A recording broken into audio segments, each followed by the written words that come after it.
don't get that thing stuck in your head because it will never leave. Hi, welcome back to my channel. My name is Eb. I'm a Sydney-based hair and makeup artist, and this is The Culture of Beauty. Today, I want to do a K-pop year in review. I'm not really going to be talking about the music as much as I want to talk about the hair, makeup, and styling we saw in 2023. So I've made a handy little scoring chart for myself today, and I've broken it up into 5 categories. At the very top, we've got Elite. So these were the looks that were chef's kiss perfection. They were the looks that I thought were really inspiring this year, really innovative and exciting. That's the first category. The next category is I have notes. So these are very close to perfection, but they didn't quite get there for various reasons. Next up, I have a lot of notes. So maybe the concept was really great for these looks, but they just didn't quite nail it for lots of reasons. The second to last category is too DIY, which means like I probably could have made it myself at home. Probably not. And finally, we have a whole mess. These are for the looks that were a little bit too last minute, a little bit less put together, the massive missed opportunities. I don't want to be too mean on this video, so let's get started. I'm not quite sure how I'm going to structure this, but I think if I just go through each month and talk about a few key artists, a few key comebacks within those months, we can do it that way. So, hello, this is Eb from the future in the editing suite. This video has turned into a bit of a behemoth, so I'm going to have to split it into 2 parts. So this week will be part 1, which will take you through to June, and then next week will be part 2 from July onwards. In January, on the 2nd of January, we had OMG by New Jeans, which was a really fun comeback and a really fun music video. They were in the mental ward. They had their cute little backpacks on. They had their crazy pigtails. I thought their acting was really good in the music video. Baby tees, big jeans. They weren't fully Y2K. It was a little bit Fruits Mag. Honey dressed as Steve Jobs at the beginning is so funny and cute. Definitely one of my most played songs of the year. I am going to put this concept into Elite. There we go. So next I'm going to talk about Stamp On It by Got The Beat. I was so excited about this group, and they've been a little bit disappointing for me in terms of just like the originality of the concept and the songs. The look and feel for the concept is very sort of Mad Max-esque. I don't think all the members are really pulling off the looks. I guess you've got so many members from different groups with different concepts. I think best on ground is probably Sulgi from Red Velvet, which there's not a lot that she can't make work for her. I think overall the concept felt a little bit stale for me. They're still using those Miu Miu Ultra mini skirts or replicas of those skirts.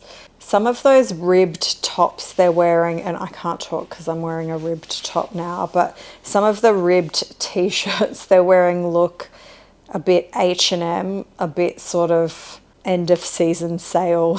I could kind of see what they were trying to do. It was sort of this post-apocalyptic dystopian thing, but I don't think it really worked for them, which is weird because I think SM is generally so amazing at styling. So I think I'm going to put this one in. We're adding it to 2 DIY. I'm sorry, girls. There were definitely some other comebacks in January worth mentioning. There was Vibe with Jimin and Taeyang. There was Moonlight Sunrise by Twice. And there was Shooting Star by XG. But XG, again, they've had so many comebacks this year, so I think there's a lot of stuff we can talk about with them. And the one I really want to talk about is Left Right, which was released in February. One of the things I really loved overall for XG's first comeback this year was the teaser images where all the girls had blue hair. I think they looked really cool. But I specifically want to talk about the MV for Left Right, which was a really fun concept set on a spaceship. So there are a few moments where each of the girls individually get their time to shine. And then there are group moments where we've got matching baggy jeans, crop tops, bucket hats, etc. They really played with colour in a fun way in their makeup looks and their hair. They wore a lot of wigs. There's a hot pink moment from Harvey where she's got neon green hair, which is really fun. I think the production value of their music videos across the board is so great this year as well, and they come from a smaller company, so I think that attention to detail has really contributed to their success this year. And I got to see them at South by Southwest in Sydney. It was really cool. Beam me up with you. Okay, I'm putting you girls in elite. I feel like this row is going to get crowded. Just back to stamp on it. I expected more from you, SM. Bombastic side eye. Take me back to the days of dropping. All right, we have to talk about the most viral K-pop song of the year, Cupid by 50/50. I mean, do we? Styling wise, it's very high teen, I think is what we would call it. There's nothing really innovative here. The song's obviously very catchy, but fashion and styling wise, it's very predictable. So you've got butterfly clips, stripy tops, mini skirts. The music video just looks like a bit like a Pinterest board. The makeup's not even very interesting for a music video. Overall, the concept is very twee, so I suppose that simple hair and makeup works. But if you look at other groups like Stacey, who very much play in that twee and pretty space, they still push it and innovate within that world. So they bring in some irony and some fun. So I think there was way more that they could have done. So this is going to be my first whole mess. I'm really sorry, girls. The song was fine. It was cute, but don't get that thing stuck in your head because it will never leave. Okay, there's so much to talk about in March. Let's start with Flower by Jisoo. I loved this music video.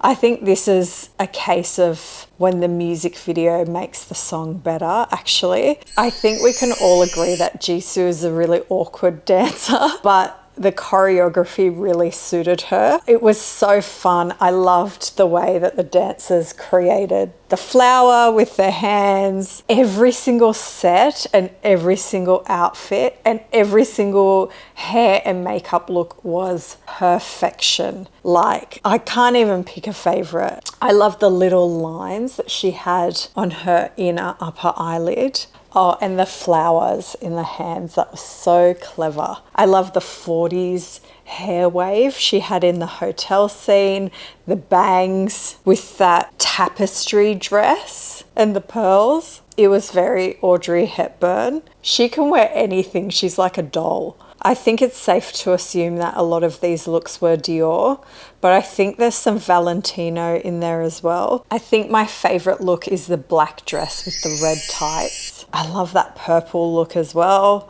Let's put her in elite.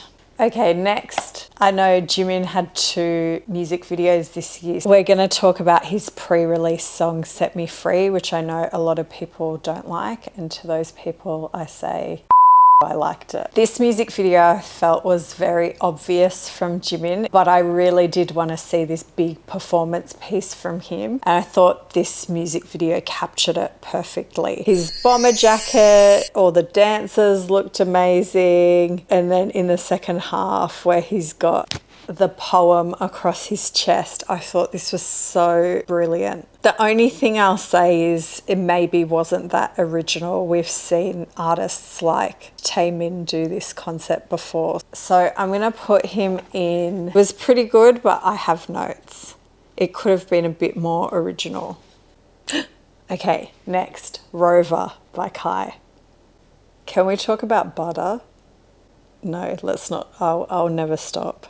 Okay, Rover. I loved his creamy blonde hair. He's so pretty. Again, I think that this is SM at its best. They always turn it out for Kai. Yes, I love this Western look. I love how they shot this music video. The grade feels very Western, which I thought was a nice touch. They don't really spare any expense on the backup dancers, who I know now were some of the Bebe girls. I love his glasses, the yellow lenses with the dark frame. They really took that country western concept and modernized it, which I thought was so nice. And I think the things that make it really modern are the jewelry, the bleached hair. I love the shade of blonde that they chose for him. It suits him so much. And the baby tees.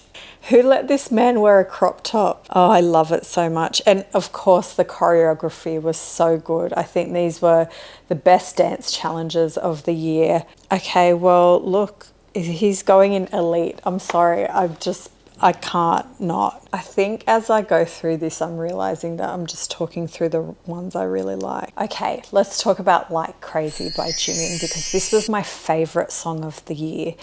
And I really loved the hair and the makeup for this comeback, but I feel like it was such a missed opportunity. So you can see they're very much going for that new wave post-punk kind of look, but I think some of the outfits were maybe a little bit overly simplified. So they had those embellished like denim suit going on, and I wish they went a bit more sort of Antwerp 6, like Anne de Muelmeester in the 90s, like minimalists with a few flourishes. So like, you know, maybe more sheer pieces. I just wish the fashion was pushed a little bit further, and I thought the production value of the music video was really disappointing. It's like, did they spend all their budget on Set Me Free, and so they didn't have enough budget left over for Like Crazy? The club scenes that were really bare, like there weren't enough people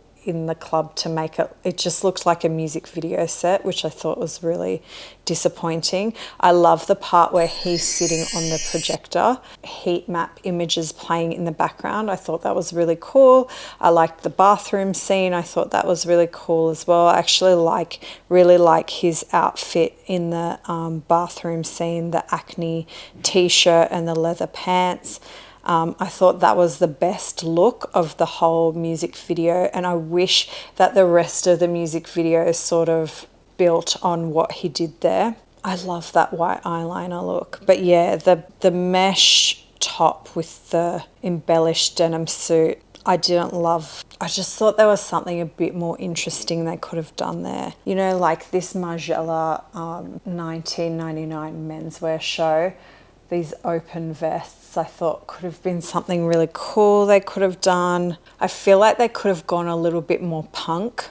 Even like a cropped double-breasted blazer or something would have been really cool. These sorts of knits with graffiti on them. I don't know. I just felt like there was so much more that they could have done.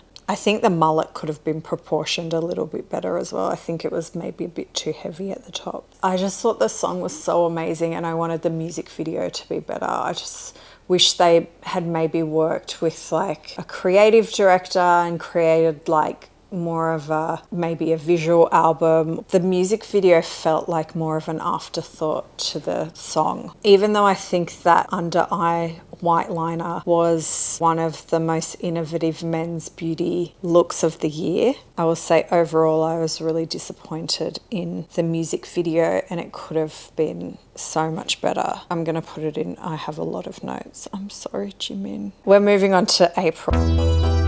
So my second favourite song of the year came out in April, and it was Shung by Taeyang featuring Lisa. It's like a really nice, like sexy R&B song. Okay, this film clip is very Fast and the Furious. It's like Fast and the Furious, but glam. So he's got his like big diamond necklace on, his diamond earrings, his pretty makeup and red hair, and his racing pants, but He's wearing racing pants with a glittery top. I just think he is divine. I can see why Jimin idolizes him so much.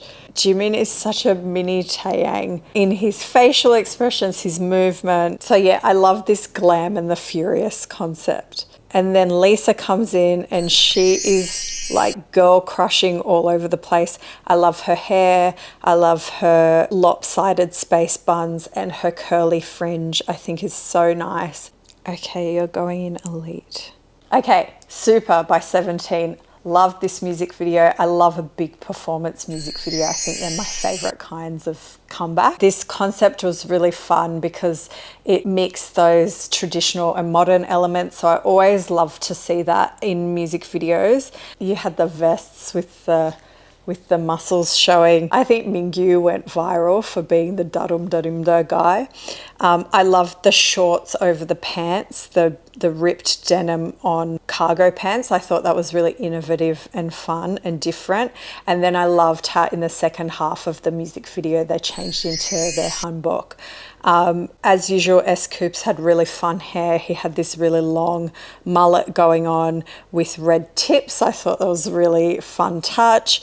And overall, the guys just looked really beautiful, and I have no notes, so I'm going to put these guys in elite. Next for April, I want to talk about Hegum by Auguste. Music video is actually filmed in Bangkok. Bangkok has such a special place in my heart. I lived there for a while, and whenever we travel, we often go to Bangkok, so it's like a home away from home. So it was really nice to see the scenes of Bangkok in the music video for Hegum. I loved this music video. Someone get this man a Netflix show. Again, the production value was so nice. It was like a continuation of that story from Dechita. I love his long hair. I love his bomber jacket. Like everything he's wearing looks vintage, like proper vintage. It doesn't look like a replica of vintage. And even if it is, the clothing looks aged. So I think it looks really fun.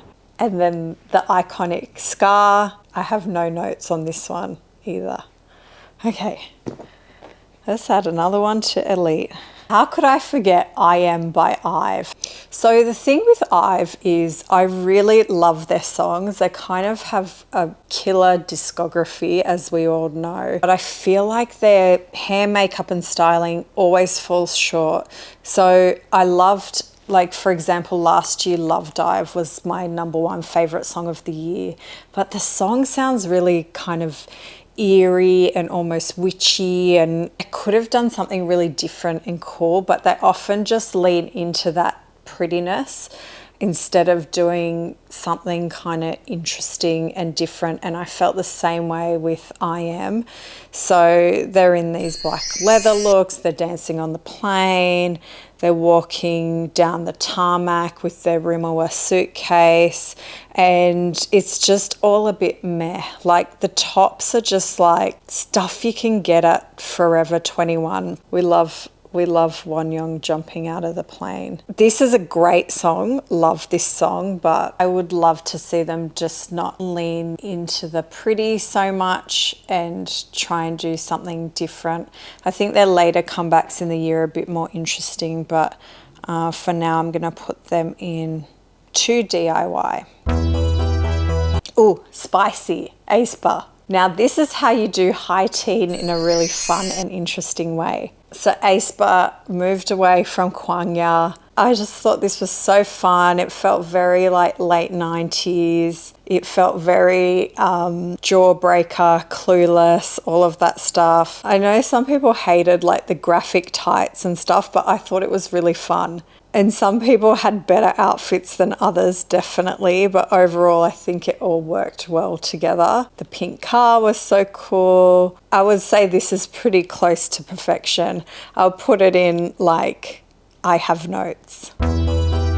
My favorite boys, Shiny. Their first comeback since all of them had finished the military with Hard. Love this song, but look, I'm gonna be honest, the hair, makeup and styling, not my favorite. I love the first scene where Taemin's playing the piano and they all are dressed in that new wave look. The glove, all of that, I think that's so great. But then they sort of move into this, like the NCT stylist, I feel like got into their dressing room and just like went a bit too nuts.